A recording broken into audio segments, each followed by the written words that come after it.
in following him. He went back to the fire, made coffee, and fried a steak. Then slept for a couple of hours. About mid-morning he rose and unhobbled his horse. "A fine watchdog you are, Scout. You didn't pick up the scent of that cat. I guess you were on the downside of the breeze." Jim packed his goods, tied his roll behind the saddle, and rode on along the trail. He figured the mountain lion would still stalk him, and the trail would soon enter the forest again. He kept his rifle across his lap, eyeing bushes and high tree limbs.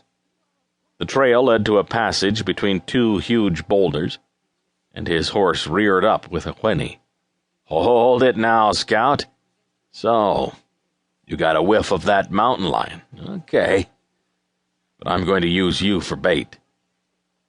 Using his rope, Jim tied his horse securely to a sapling. Then he stepped back behind a huge pine and waited.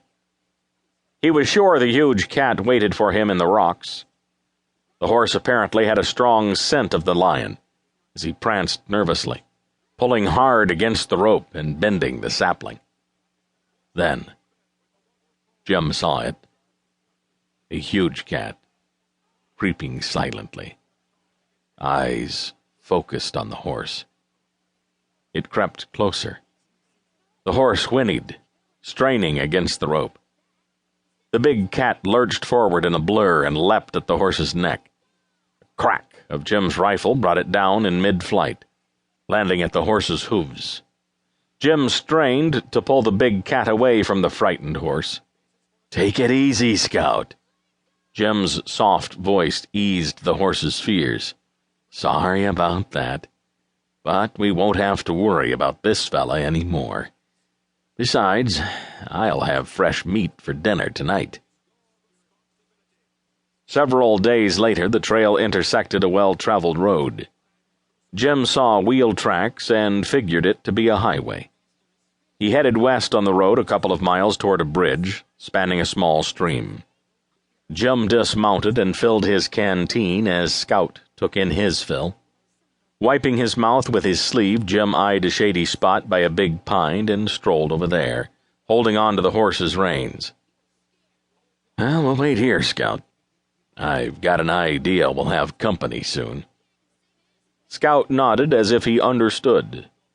About an hour later, Jim spotted dust in the east.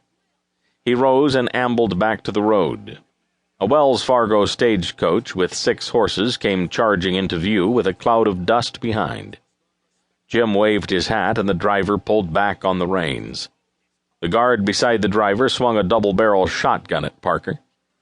Jim shouted to him, "Got room for one more?"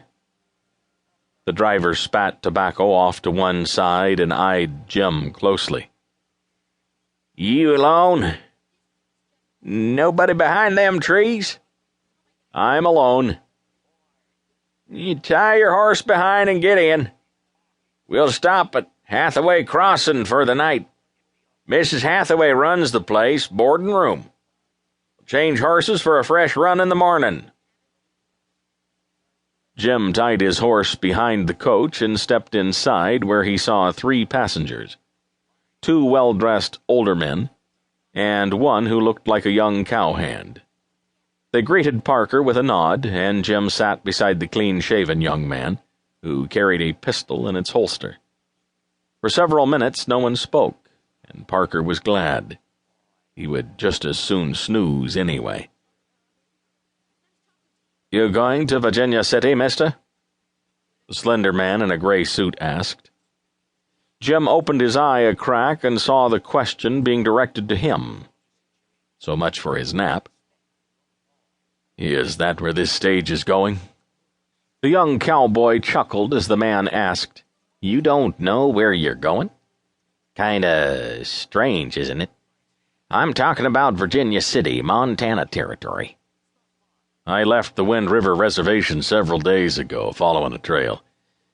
I figured I'd run into a road somewhere, follow it to the next town. As long as we are talking, my name is Jim Parker." The heavy-set man in a brown suit snapped up to attention.